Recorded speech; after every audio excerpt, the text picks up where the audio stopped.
Hello, hello, hello, and thank you so much for stopping by. I'm Soraya Marshall Wright with the Autonomy Group. The Autonomy Group is a law firm specializing in elder law and special needs planning. And throughout the month of February, we are partnering with lots of different professionals to bring helpful tips to our audience, specifically tips that are going to help them be more independent. Today, I am very excited to welcome a special guest, Miss Cynthia Sheik. And I hope I'm pronouncing your name correctly. Ms. Sheik is a chef for seniors franchise owner based out of the Charlotte area. And she's going to share some information with us regarding how her services can help you and your loved ones be more independent. Cynthia, thank you so much for joining, and thank you for taking time out of your day to chat with me today. Oh, I'm excited to be here. Thank you, Soraya. All right. So if you would, Miss Cynthia, if you'll take a little bit of time to introduce yourself and tell us a little bit about your business and what you do in the community. Yes, hi. Yes, my name is Cynthia Sheik, and I have a business called Chefs for Seniors. And although my business, my background has always been about food and business. I spent most of my personal career in the corporate world or as an entrepreneur, but I've always been a foodie, and cooking has always been a way to relax and just chill. And so when the opportunity came up to have a business in food, it was just so exciting. And then a business in food that actually helps people was just the icing on the cake for me. So back in 2019, my husband and I invested in Chefs for Seniors. And we are in-home personal chefs for seniors who can't cook for themselves anymore or don't want to. One of the most important things we do is we can meet any kind of dietary restrictions that our seniors have. Many have even, low sodium is an easy one, but it is very hard to find a low sodium meal anywhere. You can't get one at a restaurant, really. You can't get one, at a fast food place. So a personal chef can really, really work to bring nutritious meals that have full of flavor, but meet those dietary restrictions seniors' doctors want them to live by. We have renal-friendly diets for people that have kidney issues. We have diets that are heart-friendly. We have diets that are, gluten-free, dairy, vegan-free, so vegan. So we can meet the restrictions of most of our seniors. But it's a delightful business because we go in, we prepare food in their homes. It's socialization for the seniors. It's socialization for our chefs. It's a safety check. Many of our seniors are living on their own. And so it's a safety check. And oftentimes our seniors are sitting at the counter while we're chopping away, making their meals for the week. So that's it. At a high level, we do all the grocery shopping, so our seniors don't have to do that. And we don't have any contracts because we don't want our seniors to feel obligated to use us. I think that's awesome. And one of the things that you mentioned that I think is even more important is the socialization piece, because oftentimes people want to be independent and they may live on their own, but they may not have loved ones who come by and check on them or to chat with them. So being able to get nutritious food while also chatting with someone is probably even more helpful to them than the food itself. I can imagine. Yeah. So nutrition obviously is important for all of us, but tell me a little bit more about why you chose this type of business, why you feel like nutrition is so important for the senior population. Yeah, there's statistics out there that are really frightening. It's like 37% of seniors who end up in an emergency room are malnourished. And that is because they just don't have the energy to cook for themselves anymore. They can't stand by the stove, or they've cooked all their lives and they're just tired of cooking. But we really strongly believe that food is medicine. And we know that because one of the best days in our working world are when our seniors come to us and say, my doctors really like my numbers now. My blood work really looks good. And then I just had someone yesterday, and this was really, really rewarding. We're cooking for new parents. who are, very new to raising an infant and at that really delicate stage. And we actually started cooking for this couple when she was pregnant. They're both a power couple with big jobs, and they just wanted to make sure she was eating well. Well, I checked in on her yesterday because I have a team of chefs that are servicing many clients here in Charlotte. And I checked on her yesterday, and she told me that because of her diet, her milk production in feeding the baby is better than it used to be. So, that's the power of food. That is the power of, proper nutrition. It gives you mental energy. It gives you physical energy. And if you get away from those saturated fats and you get away from eating a box of crackers for dinner because it's easy, you'll find that if you eat well and start moving, you can change your world. That's awesome. So it sounds like although you're actually called Chefs for Seniors, you're not your services are not just restricted to that population. No, they're not. We cook for power couples. We cook for some families. I'd say 85% of our business are for seniors. Our name is Chefs for Seniors. But if people call, and it seems like a good fit for us as well, it's a little bit more challenging / frustrating to cook for, a family with teenagers who, don't enjoy food the way some of us enjoy food, right? And so, yes, we like to take on those challenges, but I have to tell you, it's so much more rewarding when you're cooking for someone who we know needs it. And what really is important is for those families that are out of town who have relatives here in Charlotte. I get calls from around the country to say, we found you. Can you cook for my mom? She's not ready to go to that next level of care, assisted living. And if we knew she was eating right, if we knew our mom or dad were eating right, we would feel so much more comfortable with them being at home. And the ironic thing about that is, if they are put in an assisted living facility, most of the time they don't like it because of the food. And that's not a generality, but that's oftentimes heard. They don't mind the facility, but the food is terrible. But they're already paying for the food, so they don't want to pay for it again. But they can bring in a personal chef, will cook the meals they want to eat, and stay in their home longer because they're getting good nutrition. That's awesome. So can you give me just a high level, you don't have to go into the nitty gritty here, but just a high level overview of what your process looks like to determine what's a good, I guess, plan for a person and making sure that it's kind of in line with what their dietary needs are? Yeah. So, well, our process is once I get like a phone call with somebody interested, I share a lot of information with them on the phone about what we do, including price. And then once they're interested, our first step is to have a service consultation where I do a flavor profile. I go out and meet them. I want to make sure that it's a safe environment for my chefs, right? You can get calls from anybody. So I go out and meet them. I have a nice conversation with them about their dietary restrictions, their food allergies, their spice levels, their portion sizes. I get an emergency contact in case we're in a situation where we need to call a relative. And then we go down through all the proteins and the vegetables and your starches and your seafoods and your soups and stuff. And I get a really good sense of how they like to eat. We have a really interesting recipe book that we can put in front of them. But at the end of the day, it's a paid service. So we want to cook something that they're going to eat. Now, we might suggest a healthier version of something, like, let's say they really want a meatloaf. And we might say, well, have you ever tried turkey meatloaf? Because it could be that much better for you. And then we'll go in the direction they choose. We're not their mothers. We don't want to tell them how to eat, but we're certainly coaches to encourage them to eat well. They might not always see that we snuck some kale in their meatball, but we can do that from time to time just to make sure they're getting some food. But so after that service consultation, then I assign a chef to the client based on one, geography, because I don't want my chef driving, an hour to a client, but and then one based on their cooking skills and the client's preferences. And so we match a chef to a client.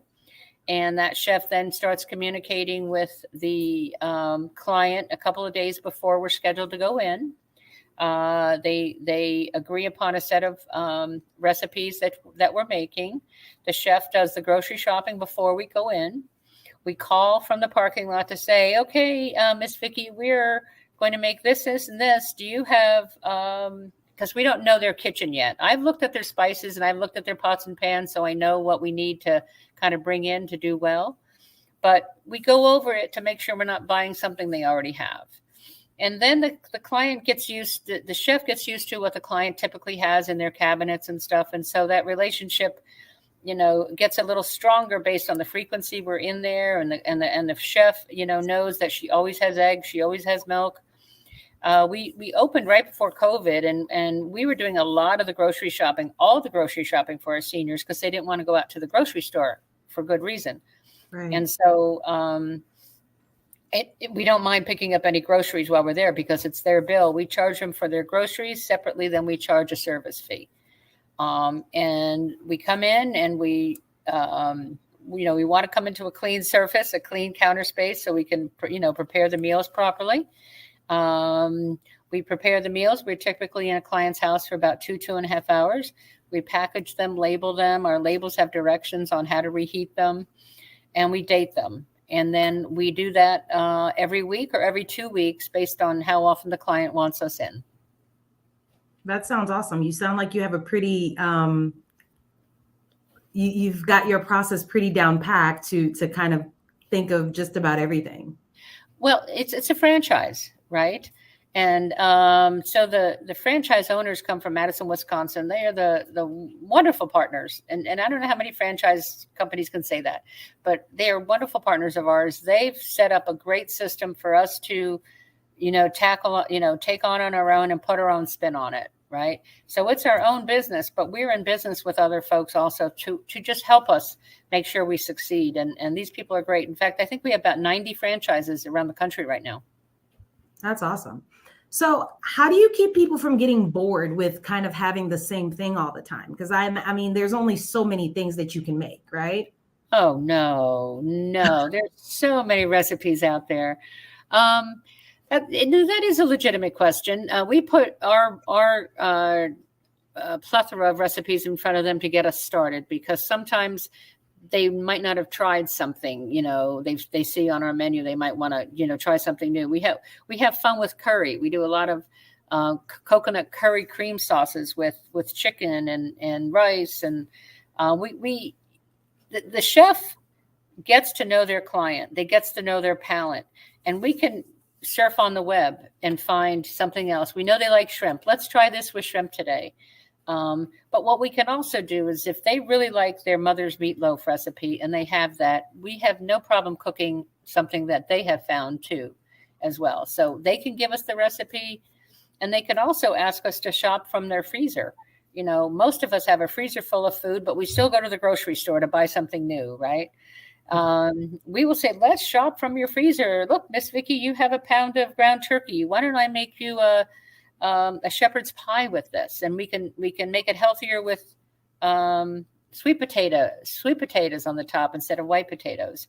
And so our chefs really like to please our customers. I'm so pleased with my team. I have 12 chefs now in Charlotte, and they are empathic. It was a little daunting in the beginning to find the right person to put into a senior home, but they're empathic people. They come very close to their people, and they want to please them, and they go above and beyond. And sometimes they get paid by the service, not by the hour.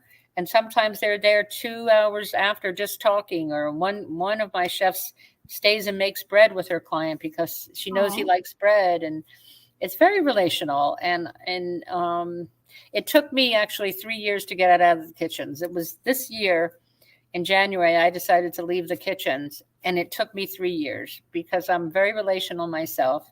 I love cooking, and to have, that going on every day in my world was beautiful. But now we're getting a little bit too big. I'm not saying too big, but we're getting bigger, and I need to manage it. And so I'm out of the kitchens now and just managing the team. And we've also moved into catering as well, because many of our seniors, they like to have their family over for a weekend dinner. We'll make that for them, or a ladies' luncheon, or a holiday party. So I'm more on the business side of it now than I am the tactical cooking side. But I had 3 wonderful years of great relationships and still have. It's been nice. It's been nice. I love that. That's awesome. Thank So you.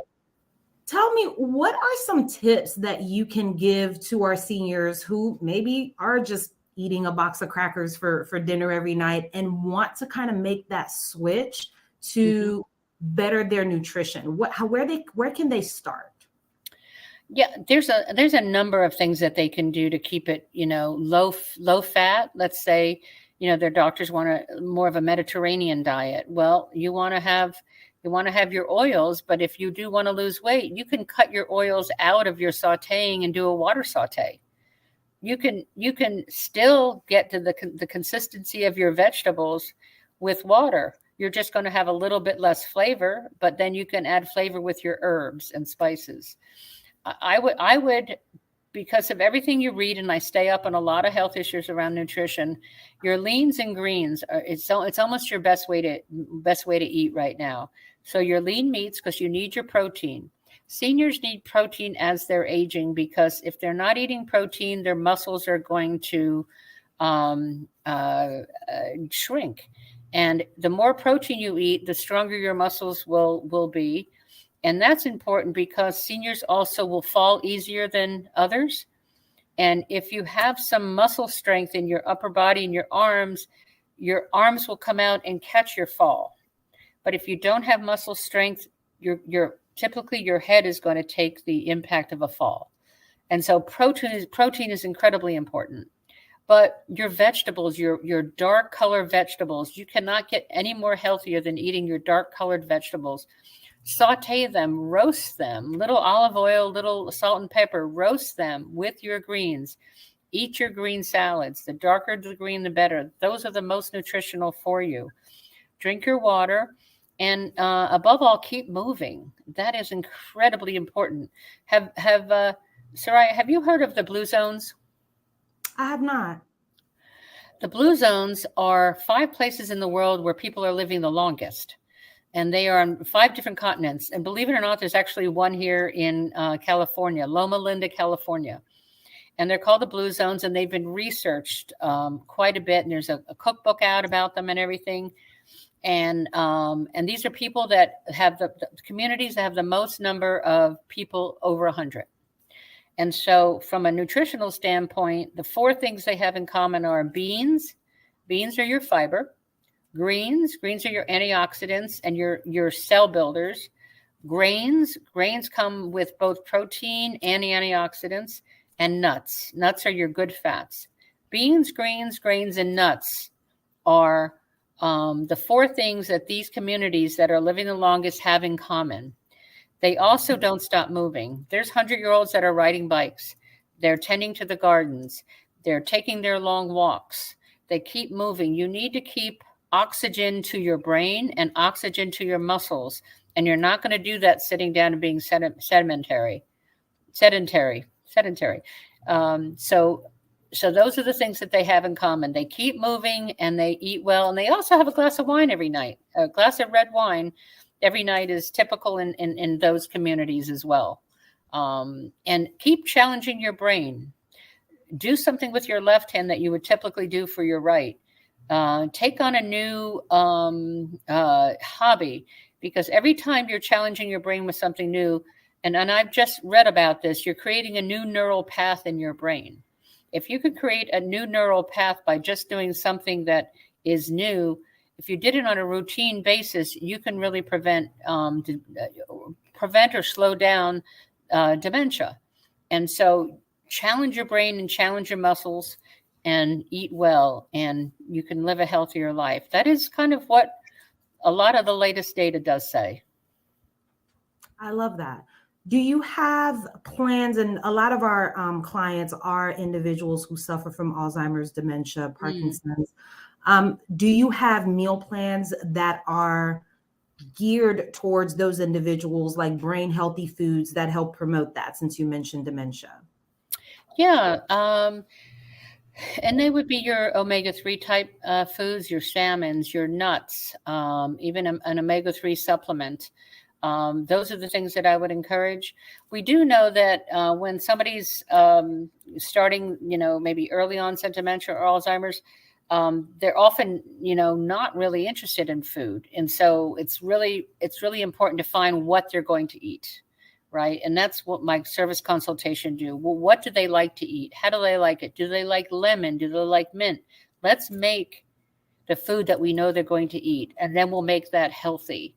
And so it's also important to take care of the caretaker, right? The caretaker has a full-time job, and they're also going through the emotions of loss to some degree, right? Mm-hmm. And so we really, really want to take care of the caretaker who, has to take care of their loved one at the same time. So, diet can play a role in the brain, but I'm not sure it's going to reverse dementia. At that point, we just want them to eat as much healthy food as possible, and finding that is one of the challenges that we like to meet. I love all of that. Cynthia, when I heard about Chefs for Seniors, and I did not know about you until very recently, I was truly amazed. I think this is an amazing service, not just because of the service itself that you provide, but because of the interaction and because it allows individuals to age in place, which is big for a lot of people, and stay independent as long as possible. So thank you so much for what you and your team are doing in the community. My pleasure. It's really, if I'm going to do something at this stage of my life, it's doing something that's significant and very rewarding. And I'm so excited about growing it. I love that. So if people want to get in touch with you, and I know that you are in a specific area, tell us which areas you service and how people can get in touch with you if they're interested in your services. Yeah. The first thing I'd suggest is go to chefsforseniors.com and go to the Charlotte location, because we have locations around the country. And then you can see menus there. We have menus with pictures of the food that we make. And so you can get a sense of what we do there. So this is a franchise, and a lot of franchises are based on territories. So my territory is Mecklenburg and Union County. And so I take calls from those areas. But we also I have a partner in Gaston County and Lake Norman. There's a franchise up there servicing our seniors up there. And there's also a franchise in York and Lancaster. And so, we're also in Asheville, we're in Raleigh, Chapel Hill, Greenville. So we have a good part of the populated areas of North Carolina covered. But to start at the website is a great place, because you'll see some of our menu items and on our contact information. And my picture will be there too, so you'll know that you're on the right site with my husband. Awesome. Thank you so much, Cynthia, for taking time again out of your day to chat with me. I greatly appreciate it. And please continue doing the amazing work that you're doing. Awesome. And I appreciate you and wanting to get some really good information out to our seniors. It's important. Absolutely. Absolutely. All right. Well, I hope you have a wonderful rest of your day, and we'll see you again soon. I hope so. Take care. Thank you. Bye-bye. Bye.